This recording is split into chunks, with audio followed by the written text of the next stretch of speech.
Ndirikunze na Jehova pane kuremerwa kwawinako mumwoyo mako. Haichokwadi munhu waMwari.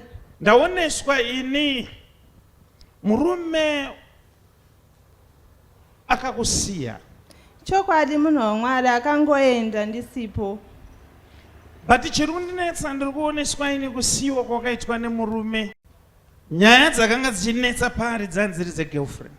Yes, munhu waMwari. Zvakaitika murume wangu aenda kubasa, aidrive achienda kuchinoya achidzoka kunoku.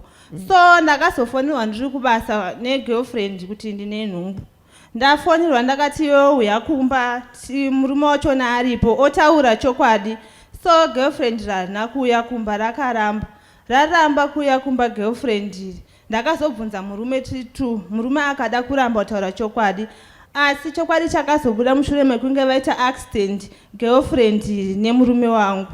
Vakaitira accident mota yemurume wangu. Vakaitira accident womune imwe mota. Okay. And what happened? Vaita accident kudaro ndakabva ndafonerwa nababa mukuru mukoma wemurume wangu kuti murume wenyaita accident ari muparire Nyatwa. Ndikati okay ndakuya ikoko. So ndati ndikuya baba mukuru vakandavoida kuenda ikoko. Ndabva ndazoudzwa rimwe zuva namai guru kuti pakaita accident anga andori negirlfriend, vanga vatori negirlfriend muparire Nyatwa, ndosaka makanzi musauye ikoko.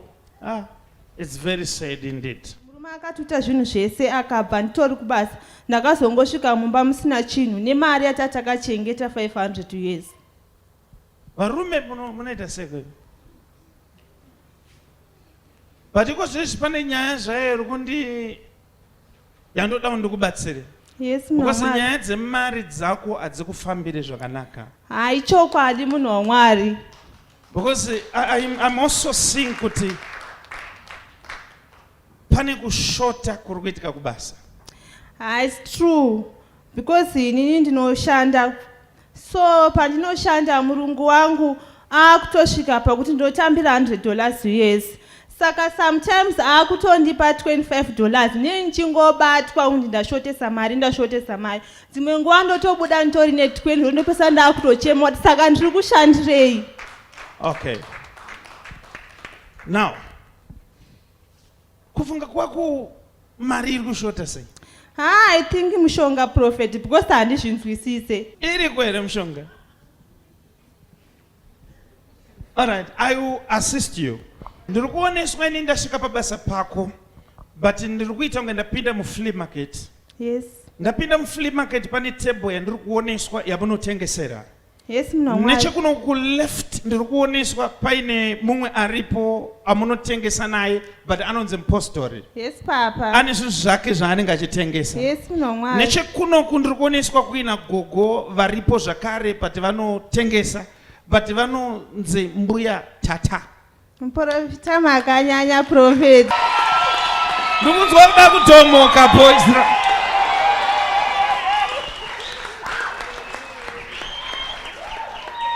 Ndiri kuda kukuratidza kuti mari yako iri kuenda kupi. Ndingafare zvokuti prophet. Because iwewe uri kushandira mahara. Yes, prophet. Hazvibvumidzwe kuti munhu ashandire mahara. Iro Bible rinotaura kuti munhu achadya zveziya rake. Yes. Kana uri kwauri koko uchibirwa mari dzorerwa nezita raJesu. Mari dzaunoshanda ngadzibude nezita raJesu. Uda ziya uye udye mari yaunobudira ziya iroro. Now ndandiri kubvunza Mwari kuti ndobata sei munhu uyu. Ndobva ndanopiwa mufananidzo wemunhu ari kuraura. Kana munhu achiraura anonoisa ewemu kamunyongorosi. Hazviri kuti ari kufarira hove stereki, but ari kuda kubata hove. Ndiri kuda kukubatirai mbavha mangwana na 1. Yes. You did not hear me. I said tomorrow 1 p.m. Yes, prophet, I receive. But toda kubatsirana nechechi yese kubata mbavha. Musi weSunday kure munenge madzoka netestimony mbavha taanayo. I receive But mbavha yenyu munayo muri padhuze. But mbavha ndeyechikuru. Ndigogo vari patebhuru apa. Mbuya Tata. But prophet, iwo vantombotiwo ndiri kushaya yangu. I know.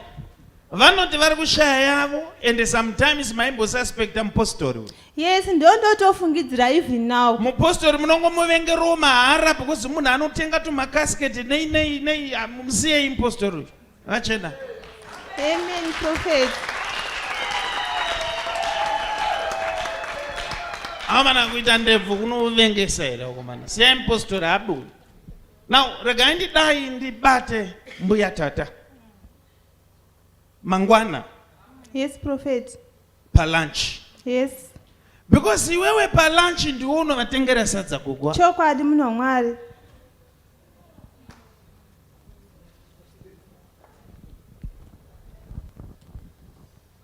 Hapano here angaito mari inoita $5. Ndikaiwana muchechi muno.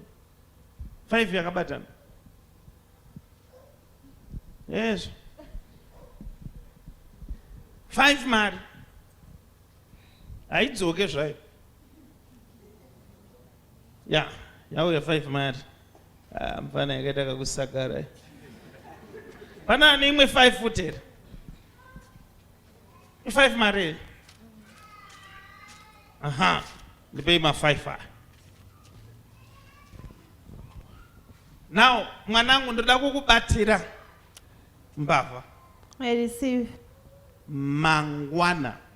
Ndingafare prophet ndanzone kushandira pasina gori rakutopera pasina chandamboitawo. Can we do it? Yes.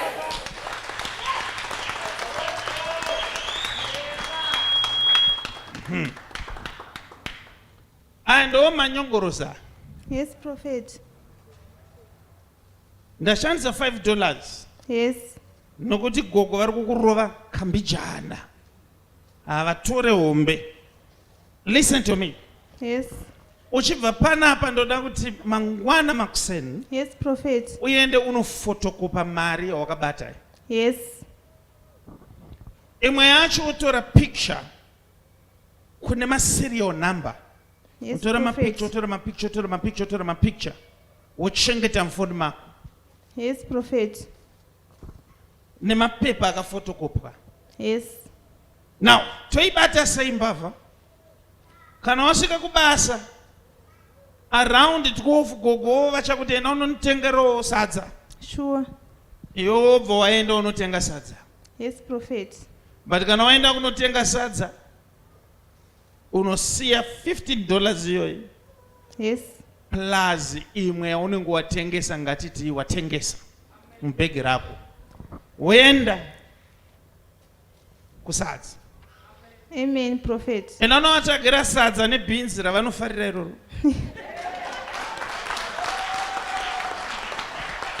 Prophet makaipa, prophet. Ndakaipa here kana ndakanaka?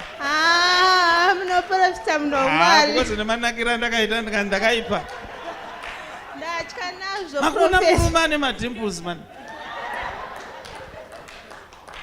Now listen to me now. Yes.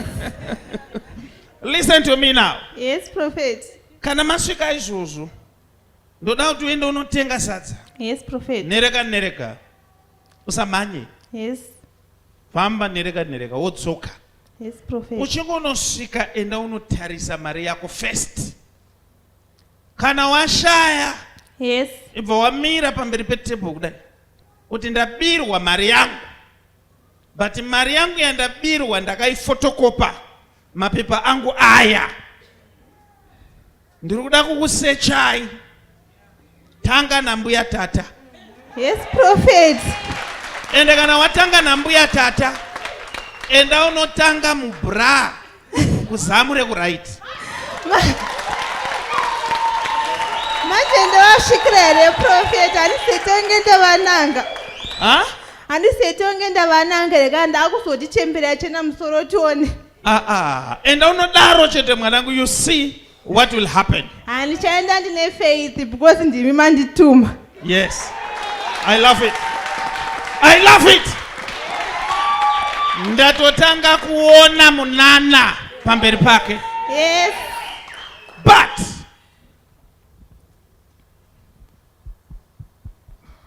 kuti munana wangu, munana uda kuitwa naMwari ubuderere. But prophet, now ndane confusion because munhu unenge uchisa padhuze ndochiti munhu wechikuru ozonzwa kuti ndiye munhu. Don't worry. Kuti tibudirire tezvatinoda kuti zviitike. Yes. But key yacho iri pauri. Yes, prophet. Ndokuda kuti ungobvisa pfungwa dzakupinda manje. Chii chawafunga? Nangu prophet, ndafunga kuti ndongochero ndikavabata kuti baba ndichangoti ndakuregererai but ndenge ndavaregerera panyama but moyo wangu unenge usina kuvaregerera zvekuti chero ndikanovatengera chikafu ndikufunga pfungwa dzakashata nokuti ndogona kungochipfirira mati ndichivapa because munhu wandaitrust obva azondizvadzisa last time. Now nyaya yemate iyo ndo yandiri kuti aiwa kamwanangu isiye yauri kufunga enda unogarako pasi. Yes, prophet. Demonstrating real-time prophecies. Chawafunga ipapo chinopikwa nemuprofita. Nyaya dzako dzobva dzagadzirika nezita raJesu. Can I talk to some people here? Can I talk to some people here? Can I speak to you? And you? And you? Nyaya dzako ngadzinake nezita raJesu. Chero akaba 1 unongo wakafotokopa esi ari 3 wozi muchembere wacho anonyadzisa. Hakuna chinhu chakaoma sekubirwa nemunhu wakagara naye. Kana uchishaya mari usati wamhanya kuti mushonga imbozvitsvaga futi. Inobiwa hayo nemishonga pana apo asi kazhinji munhu. Munhu anoba. Mwari akuitire zvakanaka.